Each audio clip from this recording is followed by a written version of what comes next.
É uma alegria estar aqui com os irmãos e também uma responsabilidade, porque nós temos a missão de pregar o Evangelho. Mas creio, irmãos, que muito mais que pregar o Evangelho, nós temos a missão de viver o Evangelho. Porque se o mundo não ver o Evangelho nas nossas vidas, se o nosso discurso for simplesmente palavras, isso não vai ajudar em nada na vida em santidade das pessoas. Acho que é até simples a gente ler a Bíblia. Não é assim uma coisa tão difícil. Acho que também não é tão difícil a gente orar, apesar de nós não sabermos orar, mas também não é tão difícil. Eu acho que também não é tão difícil vir à igreja, apesar de a gente ver tantos bancos vazios, né? Não é tão difícil assim, é só um pouquinho de esforço que dá para vir participar, ter comunhão com os irmãos. Agora, viver o Evangelho, meus irmãos, eu digo para vocês que isso é impossível. Se for por mérito, se for por esforço. Agora, quando Cristo é a nossa vida, e isso realmente é real, nós vamos viver a vida de Cristo em santidade na prática. Porque é Ele que vai fazer por meio de nós. Então nós, como cristãos, precisamos sair do discurso e vivermos vida de santidade na prática. As pessoas precisam ver em nós a diferença. Porque se eles não virem isso em nós, por que eles vão querer ser cristãos? Nós dizemos às vezes que somos cristãos, que somos regenerados. O discurso é bonito, somos novos nascidos. Mas nós falamos as mesmas coisas. Praticamos as mesmas coisas. Mandamos as mesmas mensagens. Assistimos as mesmas coisas. Participamos das mesmas conversas. Então, nós temos que parar e pensar. Será que a culpa desse mundo estar desse jeito não é nossa? Cristãos, que temos deixado de lado de viver o Evangelho para apenas discursar? Então é sério. E nessa manhã nós vamos tratar aqui desse tema que nós estamos caminhando, santidade na prática. Vamos falar um pouquinho sobre os santos de Tessalônica. E vocês vão perceber que esses irmãos aqui tiveram pouco contato com o Evangelho. Bem menos do que nós temos. Mas a vida deles foram transformadas. De maneira que eles incendiaram toda aquela região da Macedônia e da Acaia. Eu quero apenas fazer uma recapitulação. Deixa eu ligar aqui, porque eu já ganhei uns minutinhos. Coloco santo, meus irmãos, santidade, santificação, vem uma palavra no grego chamada ágios, e quer dizer o quê? Separação para Deus. Nós somos e nós fomos separados para Deus, para viver uma vida diferente desse mundo. Vocês lembram da oração de Jesus? Não peço que os tires do mundo, mas que os livres do mal. Então, é separação. Inicia quando, meu irmão? Com o novo nascimento. É impossível viver uma vida de santidade sem a regeneração, sem o novo nascimento, sem a vida de Cristo. Porque por esforço, nós podemos, como eu disse já, ler a Bíblia, podemos orar, podemos vir à igreja, mas isso pode ser esforço. Agora, viver é Cristo em nós. É ser santo sem saber que é santo. É o Evangelho transbordando, meu irmão, por nossos poros. Quando nós comemos cebola, né? Alguns gostam de alho. Você não transpira isso? As pessoas percebem ou não que você comeu cebola? E aí, as pessoas têm percebido que você é cristão? Ou é o crente 007, né? Tem esse aí, né? O agente secreto. Ninguém sabe. Puxa, irmão, vem aqui já há 10 anos, eu sabia que você era dessa comunidade. Tem uns cristãos assim, né? Então nós precisamos despertar, meus irmãos. O outro aí. Olha aqui, meus irmãos. Em relação à salvação, a santificação ela pode ser vista de duas maneiras. Primeiro, posicional. Como que Cristo nos vê hoje, meus irmãos? Santos. Por que que Deus nos vê hoje santos? Porque nós estamos em Cristo. Por meio de Cristo, nós somos vistos por Deus como santos. Mas e na prática? Na prática nós estamos experimentando essa santidade. É uma santidade experiencial e ela é progressiva. Então a cada dia, a cada momento que nós temos contato com a palavra, que nós meditamos, que nós oramos, que nós temos comunhão com os irmãos, quando nós estamos de frente com o pecado, nós estamos sendo tratados pelo Senhor, para ser aperfeiçoados ao caráter de Cristo. Isso é santidade na prática, isso é santidade experiencial. Aqui na igreja, né, a gente podia fazer um monte de tenda aqui, é bom estarmos aqui, né? Todo mundo bonito, cheiroso, é maravilhoso, louvor, esses hinos maravilhosos. Mas e lá fora, meu irmão? Lá fora é o vale. E essa vida de santidade, ela é experimentada lá fora. Porque aqui é fácil. O próximo. E aí? Quem você é? Você é o que Deus diz que você é? Ou você é o que o mundo diz que você é? Pode passar o próximo. Qual que é a nossa identidade, meu irmão? A nossa identidade, inclusive esse foi o tema do acampamento dos Adores. Nossa identidade é em Cristo. Em Cristo, meus irmãos. Ou nós somos vivos, ou nós somos mortos. Não existe outro termo. Morno vai ser, sabe o quê? Jogado para fora. É a igreja de Laodiceia. Então a nossa identidade é santos em Cristo. Mas nós estamos vivendo aqui a experiência dessa santificação progressiva, sendo aperfeiçoados ao caráter de Cristo dia a dia. Eu quero agora entrar no boletim, mas eu quero fazer primeiramente uma leitura completa do nosso texto. Por providência de Deus, nós tivemos na última semana a leitura, né, de Tessalonicenses, de 1º e 2º Tessalonicenses. Então, acho que os irmãos estão familiarizados com o tema. Quem está acompanhando nessa leitura diária. E eu quero ler do verso 1 ao verso 10, que são os versículos que nós vamos tratar nesta manhã. Então, você acompanha a leitura do texto. Nós, Paulo, Silas e Timóteo, escrevemos esta carta à igreja em Tessalônica, a vocês que estão em Deus Pai e no Senhor Jesus Cristo. Que Deus lhes dê graça e paz. Sempre damos graças a Deus por todos vocês e os mencionamos constantemente em nossas orações. Quando oramos por vocês diante de nosso Deus e Pai, relembramos o seu trabalho fiel, seus atos em amor e sua firme esperança em nosso Senhor Jesus Cristo. Sabemos, irmãos, que Deus os ama e os escolheu, pois quando lhes apresentamos as boas novas, não o fizemos apenas com palavras, mas também com poder, visto que o Espírito Santo lhes deu plena certeza de que era a verdade o que lhes dizíamos. E vocês sabem como nos comportamos entre vocês e em seu favor.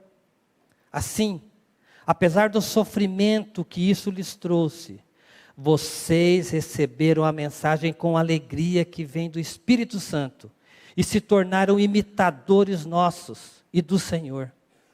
Com isso, tornaram-se exemplo para todos os irmãos na Grécia, tanto na Macedônia como na Acaia. Agora, partindo de vocês, a palavra do Senhor tem se espalhado por toda parte, até mesmo além da Macedônia e da Acaia. Pois a sua fé em Deus se tornou conhecida em todo lugar. Não precisamos sequer mencioná-la, pois as pessoas têm comentado sobre como vocês nos acolheram e como deixaram os ídolos a fim de servir ao Deus verdadeiro. Também comentam como vocês esperam do céu a vinda de Jesus, o Filho de Deus, a quem Ele ressuscitou dos mortos e que nos livrará da ira que está para vir. Amém? Quero que você pegue agora o seu boletim, abra. E nós vamos ler juntos o verso 6 e 7.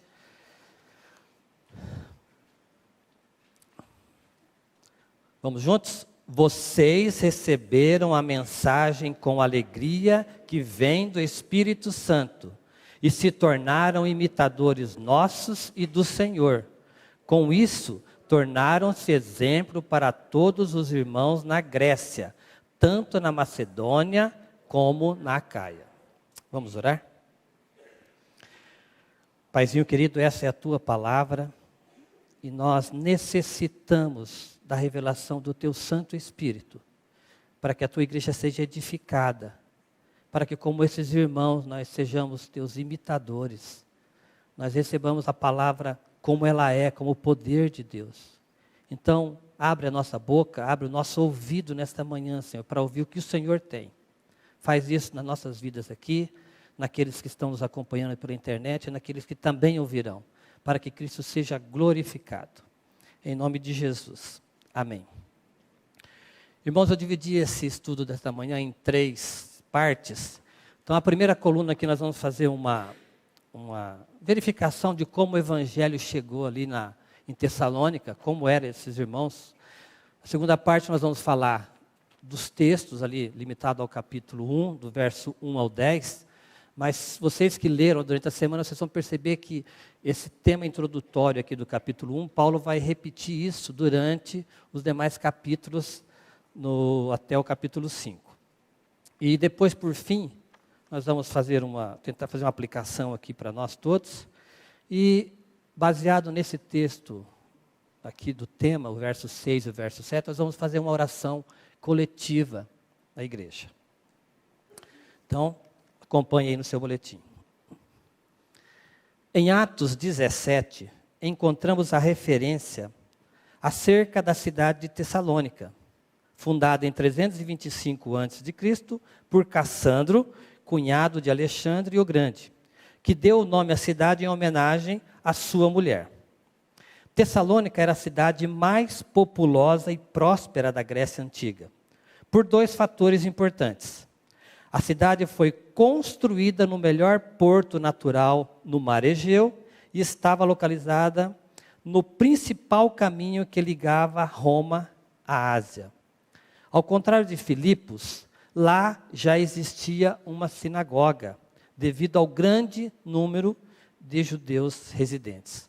Fábio, coloca esse mapa, por gentileza. Só para vocês se situarem. Então, aqui no mapa você vai ver, nós temos aqui,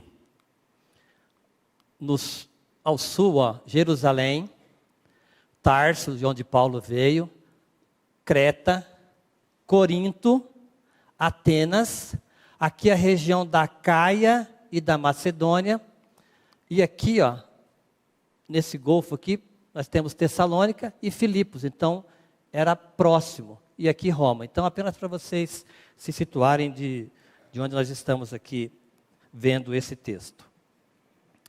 Após a perseguição em Filipos, Paulo vai tratar isso no capítulo 2, dessa mesma carta. Paulo, Silas, em outras versões você vai encontrar Silvano. Então depende da versão que você vê.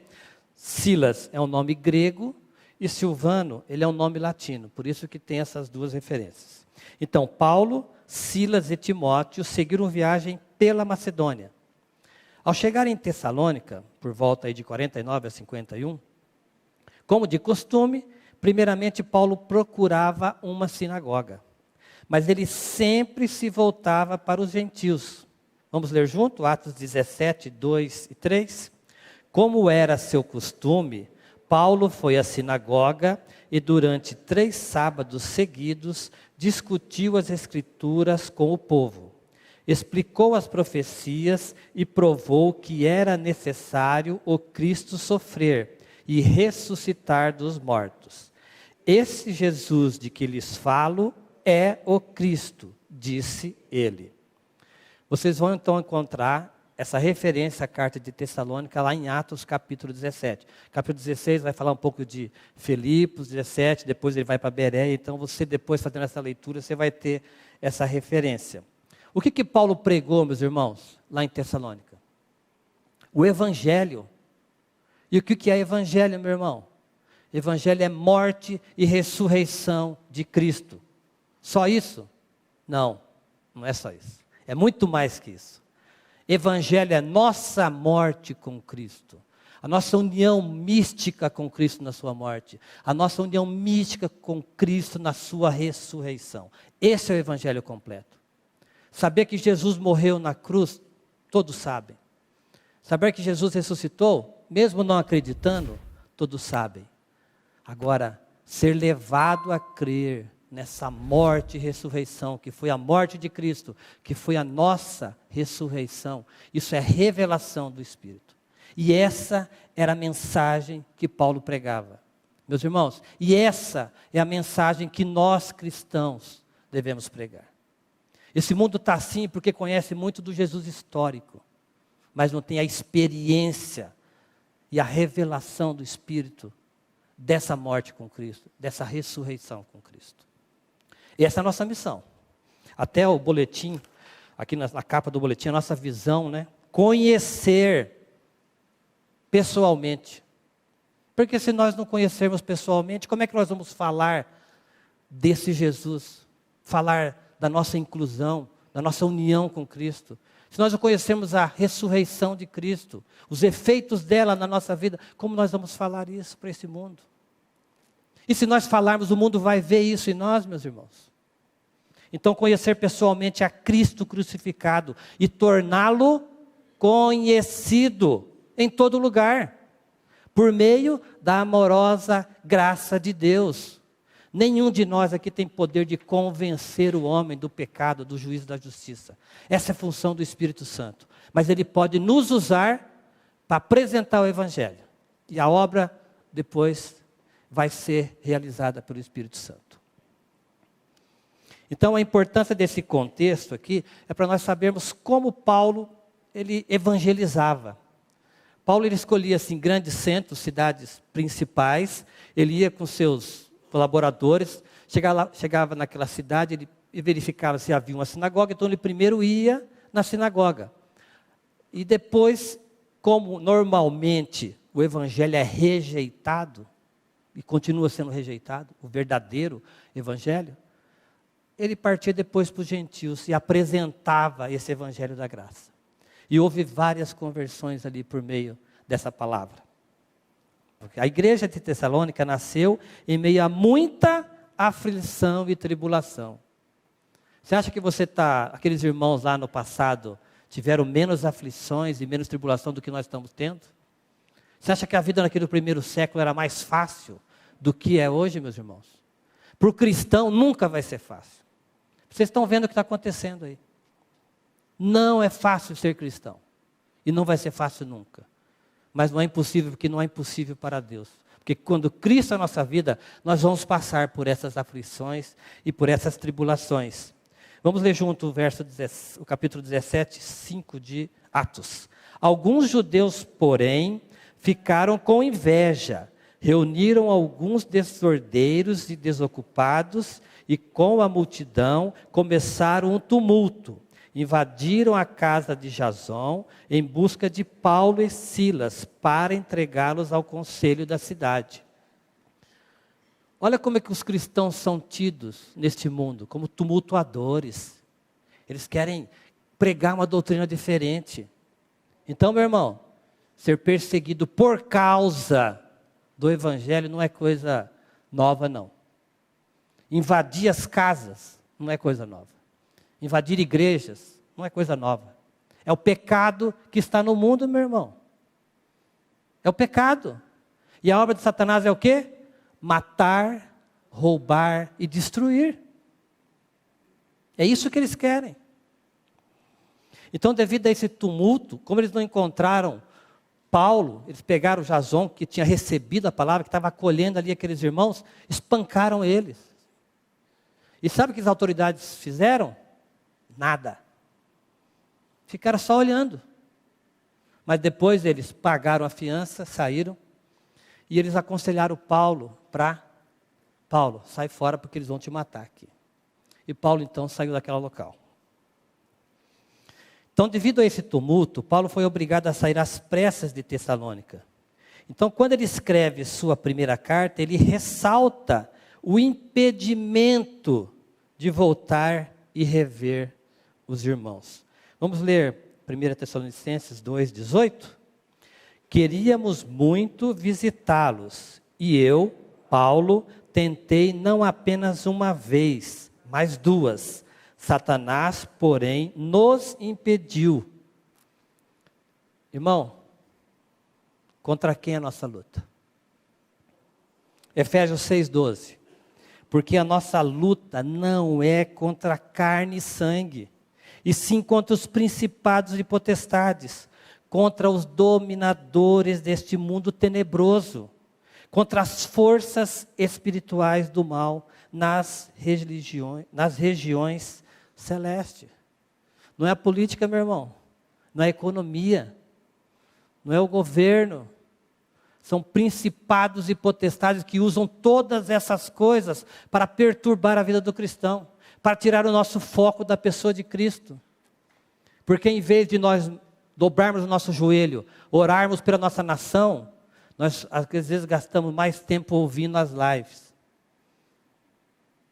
Para pensar, nesse período de eleição, quanto tempo você parou para ouvir as notícias? E quanto tempo, põe na balança, e quanto tempo você ficou de joelho orando?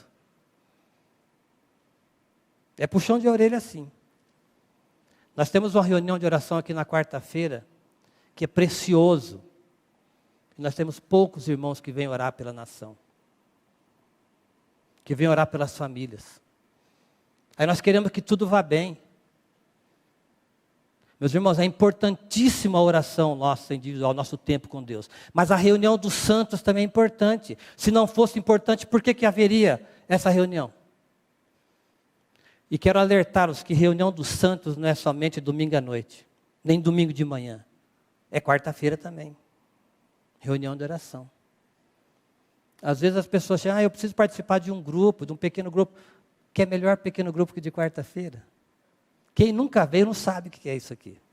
Então, meu irmão, se disponha. Faça um pequeno esforço para vir aqui participar conosco. É precioso. Como Paulo ficou muito tempo em Tessalônica, desejando receber notícias de como aqueles irmãos estavam, enviou seu fiel escudeiro, Timóteo, que mais tarde o encontrou em Corinto, relatando que a igreja ali permanecia firme. Esse fato alegrou muito o coração do velho pastor. Vamos ver o verso 6? Agora, porém, Timóteo voltou, trazendo boas notícias a respeito de sua fé e seu amor. Eles deixam de nossa visita e que desejam nos ver tanto quanto nós queremos vê-los. Meus irmãos, eu imagino que Paulo ficou aflito. Ele ficou ali 3, 4 semanas, não mais que isso. Ele deixou um grupo de irmãos recém-convertidos, entregue a lobos vorazes, a uma cidade pervertida pelo pecado, a um povo que não temia o Senhor, que adorava vários ídolos. Então, o coração desse velho pastor estava triste, sim. Estava angustiado, estava querendo saber notícia. Por isso que ele manda este irmão Timóteo, esse servo dele, para poder buscar notícias. Vamos ver também aqui o verso 1, o capítulo 1, verso 2. Juntos, sempre damos graças a Deus por todos vocês e os mencionamos constantemente em nossas orações. Paulo, sendo um líder interessado no bem-estar dos seus filhos, na fé, não esquece de interceder pelos seus amados. A oração é uma evidência na vida do cristão. Mesmo tendo ficado pouco tempo entre os irmãos de Tessalônica, eles abraçaram a fé de tal forma que podemos tirar ensinamentos importantes e inspiradores para a nossa vida de santidade na prática. Vamos ler juntos também o verso 3? Quando oramos por vocês diante de nosso Deus e Pai, relembramos seu trabalho fiel, seus atos em amor e sua firme esperança em nosso Senhor Jesus Cristo. Não sei se eu estou ouvindo bem, mas os irmãos não estão lendo não, né? Está meio frio, não sei o que está acontecendo aí. Precisam de ouvir a voz dos irmãos aí. Então, o que Paulo ressalta aqui? O trabalho fiel. Na área você vai encontrar a palavra operosidade da fé desses irmãos. Eles estavam firmados na fé. Os santos de Tessalônica estavam comprometidos. Ocupavam-se e trabalhavam em crescer e promover a fé no Senhor Jesus Cristo. E a nossa igreja? A igreja do século tem se ocupado nisso? É para nós refletirmos. Atos de amor. O amor deles era demonstrado especialmente pela cordialidade com que recebia os irmãos. Essa abnegação. E o outro ponto que Paulo destaca é a firme esperança. Eles viviam alegres, irmãos. A vida cristã é uma vida de alegria. Vamos ter problema, aflição? Vamos, mas é uma vida alegre. Então eles tinham a firme esperança. Eles regozijavam na expectativa confiante da eterna salvação e na esperança pela volta do Senhor Jesus Cristo. Nós temos esperado realmente o Senhor, nós queremos a volta do Senhor. Então a fé, a esperança e o amor são 3 virtudes marcantes na vida cristã. Elas são também as 3 maiores evidências da salvação. Como é que está a nossa fé, meu irmão? Como é que está a nossa esperança? Como é que está o nosso amor pela palavra, pelo Senhor, pela comunidade? Isso é para nós pensarmos. Então, como é que esse evangelho chegou no meio desses irmãos aqui? O evangelho chegou ao coração deles de tal forma que a fé desses irmãos era inegável. Ninguém daquela região podia negar, porque ficou conhecido. Olha como aqueles irmãos de Tessalônica são fervorosos, eles têm uma fé no Senhor, como eles amam o Senhor, como eles recebem os santos que vêm, como eles vivem no meio desse mundo tão destruído pelo pecado. O amor deles um pelos outros. E meus irmãos, eles estavam unidos na firme esperança, aguardando o retorno do Senhor. Foi assim que eles receberam o Evangelho. O verso 4, vamos ler juntos? Com força, vamos lá. Sabemos, irmãos, que Deus os ama e os escolheu. Outra versão diz, os elegeu. Paulo sabia que Deus havia escolhido esses irmãos por sua graça e misericórdia. Ele foi um instrumento para anunciar o evangelho que agora eles obedeciam por amor. Não é por força, não é por violência, não é porque o pastor mandou, é por amor. Tanto em Tessalônica como hoje, os que foram escolhidos e eleitos por Deus estão sendo sustentados e aperfeiçoados ao caráter de Jesus Cristo pelo Espírito Santo. Isso é santidade na prática, meu irmão. A sua fé, a sua esperança, o seu amor, o meu amor e a minha fé, a minha esperança são sustentadas por Cristo. Ele é quem sustenta todas as coisas. Alguns não se sentem confortáveis com a palavra eleição, né, escolha. Mas, meu irmão, é Bíblia. Isso não é invenção de homens. É a palavra de Deus. Então, Senhor, tranquiliza meu coração nessa questão. Deus é soberano. Nós não podemos julgar nem apontar o dedo para ninguém se aquele é ou não é um eleito, um escolhido. Mas o Senhor sabe. E o Evangelho, que é o poder de Deus, quando ele chega, ele vai de frente para essa pessoa. E se ele for um eleito, Se ele for um escolhido, ele vai ceder. Ele vai receber o Evangelho. Eu não sei por que alguns demoram mais, outros menos. Esses irmãos aqui, em 3, 4 semanas, receberam, abraçaram a fé. E alguns demoram, como eu, demoram tantos anos para que isso seja a realidade. Mas é o mover do Senhor. Aquele que começou a boa obra, Ele vai completá-la, meus irmãos. Então não fique aí desesperado com seu filho, com a sua filha, com o seu marido, com a sua esposa, com o seu parente. Deus está no controle de todas as coisas. Ele é soberano. E no tempo certo, que nós não sabemos qual é, mas Ele sabe. Os que foram eleitos vão abraçar essa fé.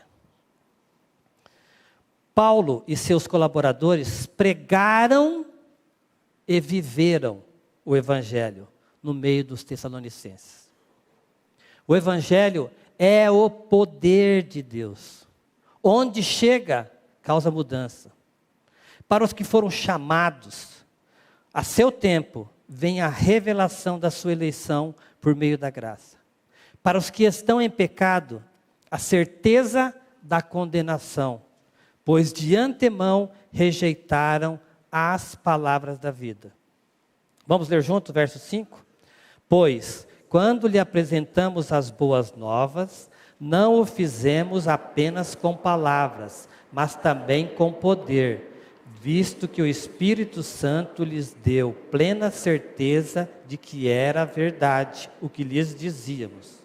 E vocês sabem como nos comportamos entre vocês e em seu favor. Visto que o Espírito Santo lhes deu plena certeza de que era verdade. É o Espírito que vai convencer, meus irmãos. Como a mensagem do Evangelho encontrou guarida no coração daqueles irmãos, de pronto eles abraçaram a fé e passaram a imitar o modo de vida do apóstolo Paulo. Paulo, por sua vez, era imitador de Cristo. Essa é uma característica de um discípulo. Ele quer ser igual a seu mestre. Dessa forma, eles foram tão precisos nesse quesito que logo saíram do estágio primário, imitadores, e passaram a ser modelo para os que viviam naquela região. Assim, apesar do sofrimento, vamos ler juntos? Assim, apesar do sofrimento que isso lhes trouxe, vocês receberam a mensagem com a alegria que vem do Espírito Santo e se tornaram imitadores nossos e do Senhor. Com isso, tornaram-se exemplo para todos os irmãos na Grécia, tanto na Macedônia como na Acaia. Vocês perceberam, irmãos? Palavras, atos e estilo de vida. Isso é santidade na prática. Palavras, atos e estilo de vida. É o que o mundo está enxergando em nós. Palavras, atos e estilo de vida. É importante ressaltar que esses irmãos, e tão pouco você e eu, chegaremos ao estágio de modelo, de exemplo para outros cristãos, sem passar por provações. Mesmo em meio a muita tribulação, o Espírito Santo de Deus sustenta os santos que sofrem perseguições por causa de Cristo. O salmista já havia alertado isso. Vamos ver aqui o Salmo 34 e o Salmo 119. Muitas são as aflições do justo, mas o Senhor de todas o livra. Foi-me bom ter eu passado pela aflição, para que aprendesse os teus decretos. Santidade na prática envolve fé, amor, esperança, perseverança e alegria. Mas as aflições são limas que o Senhor permite na vida daqueles que estão sendo forjados ao caráter de Cristo. Você está passando por aflição, meu irmão? O Senhor está nesse negócio. Fique tranquilo. O fim vai ser melhor do que o começo, né? A gente está às vezes numa dificuldade, num problema, mas o Senhor sabe. Foi-me bom ter eu passado pela aflição. Para que aprendesse os teus decretos. Então o Senhor sabe. Não se engane. uma vida de santidade está envolvida em lutas e sofrimentos.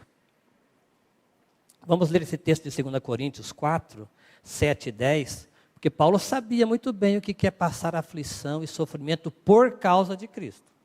Nós nem começamos ainda, hein? Paulo sabia. Vamos ler juntos? Agora, nós mesmos somos como vasos frágeis de barro que contêm esse grande tesouro. Assim fica evidente que esse grande poder vem de Deus e não de nós. De todos os lados somos pressionados por aflições, mas não esmagados. Ficamos perplexos, mas não desesperados. Somos perseguidos, mas não abandonados. Somos derrubados, mas não destruídos. Pelo sofrimento, nosso corpo continua a participar da morte de Jesus, para que a vida de Jesus também se manifeste em nosso corpo. Talvez você conheça mais essa versão. Nós estamos lendo esse boletim na NVT, nova versão transformadora, mas talvez você conheça esse texto melhor na ARA, que fala, levando sempre no corpo o morrer de Jesus, para que também a sua vida se manifeste em nosso corpo. Olha como é que as coisas são, meus irmãos. Somos o quê? Pressionados.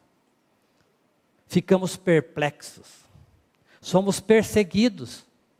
E somos derrubados. Essas são as partes negativas.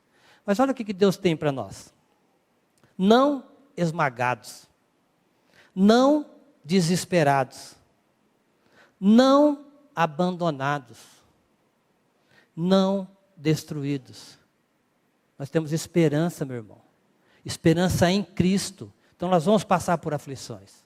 Mas nós somos sustentados. Lembra que Jesus disse? Não te deixarei, não te abandonarei. Estarei sempre convosco. Mas nós perdemos a noção às vezes, porque nós deixamos de olhar para Cristo. Ele está no controle de todas as coisas. Então esses irmãos de Tessalônica tiveram que enfrentar a fúria daqueles judeus. Tiveram que enfrentar cartas falsas, dizendo que Jesus já tinha voltado, eles tinham ficado para trás. Tiveram que viver no meio daquele povo corrompido, pervertido pela idolatria, pervertido pela sexualidade. Vocês sabem muito bem como era a Grécia naquela época, que não é nada diferente de hoje. É que hoje nós temos mais acesso, né? Mas é a mesma coisa, gente. O pecado faz isso com a humanidade. E eles permaneceram firmes na fé, na esperança e no amor. Paulo ressalta mais duas características marcantes dos santos de Tessalônica. Reconhecer o Deus verdadeiro e abandonar as velhas práticas do pecado. Vamos ler juntos o verso 9? Pois as pessoas têm comentado sobre como vocês nos acolheram e como deixar os ídolos a fim de servir ao Deus verdadeiro. Será que as pessoas têm comentado isso sobre nós?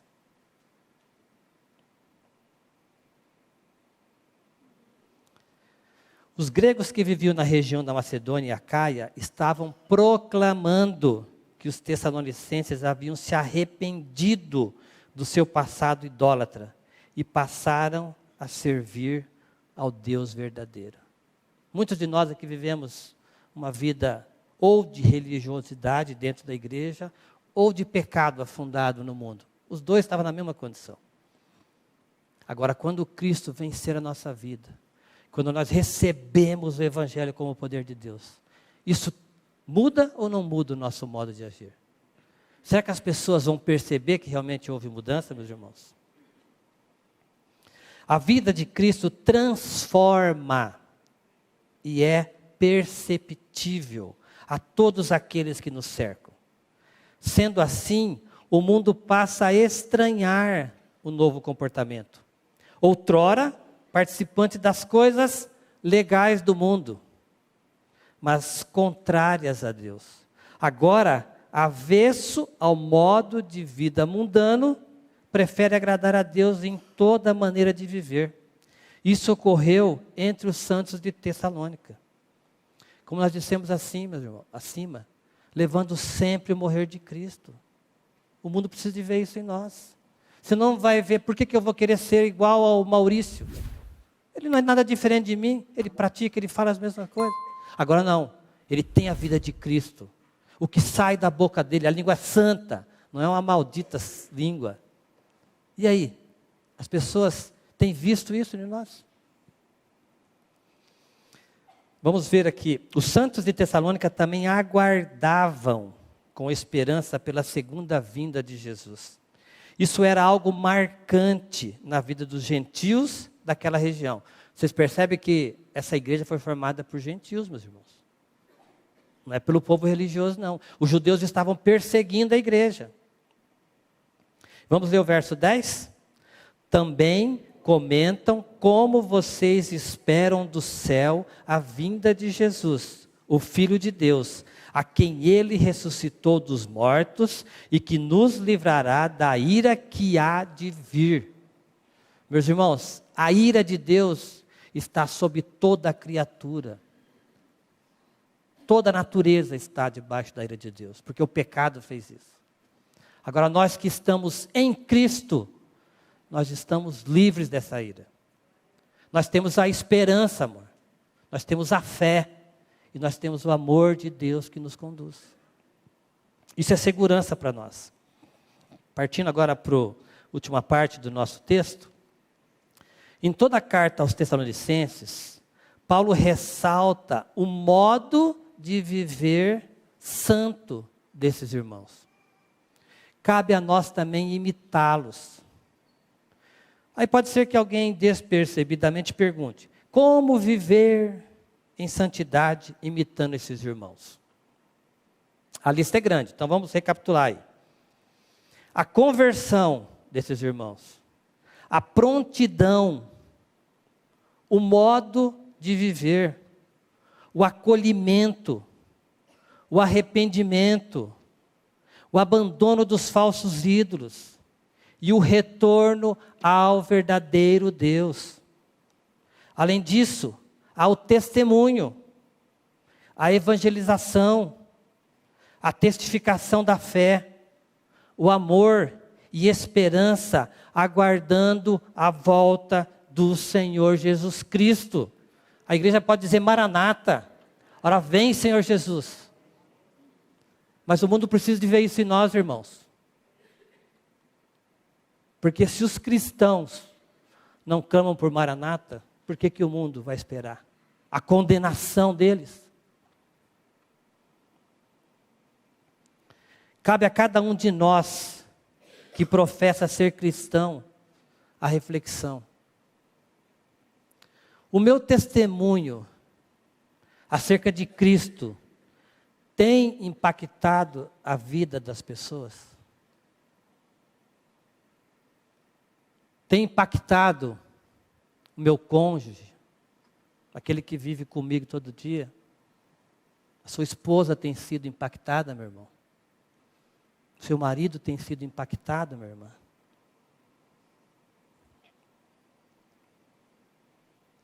Tem impactado nossos filhos?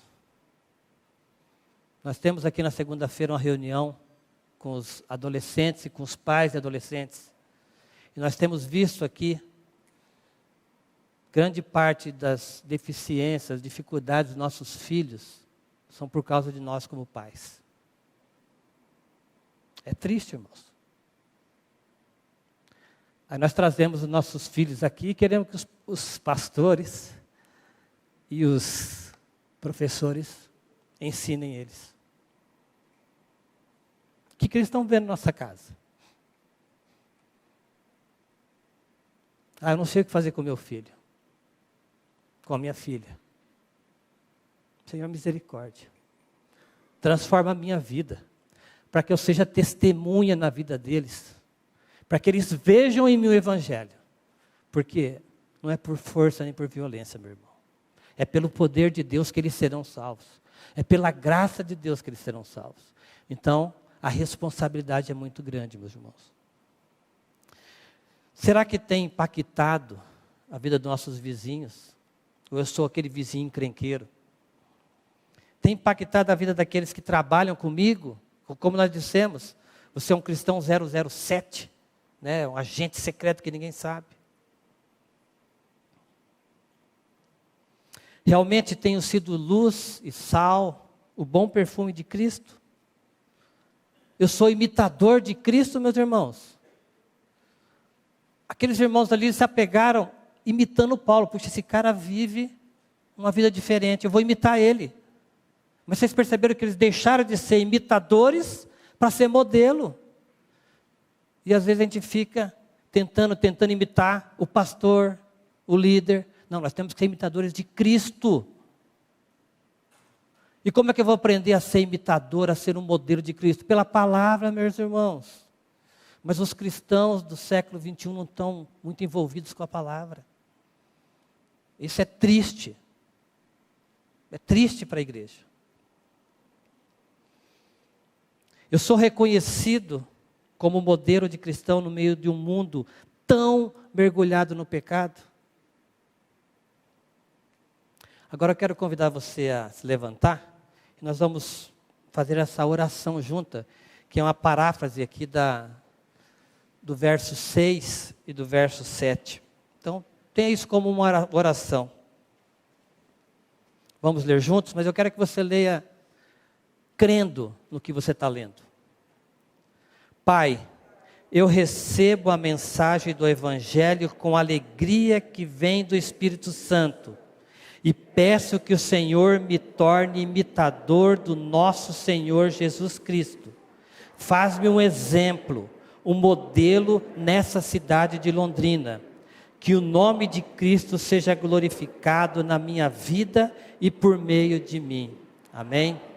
Nós vamos continuar em pé, nós vamos ter mais um cântico. E eu quero dizer para você, finalizando, enquanto eles estão chegando aqui, que a santidade na prática, meus irmãos, não é simplesmente mudança de comportamento, porque nós podemos produzir isso. Mas é a vida de Cristo sendo manifesta em tudo que fazemos. Nós vamos ser santos sem sabermos que estamos santos. As pessoas vão ver a santidade de Deus em nossas vidas. Isso é vida de santidade na prática. Deus abençoe a igreja.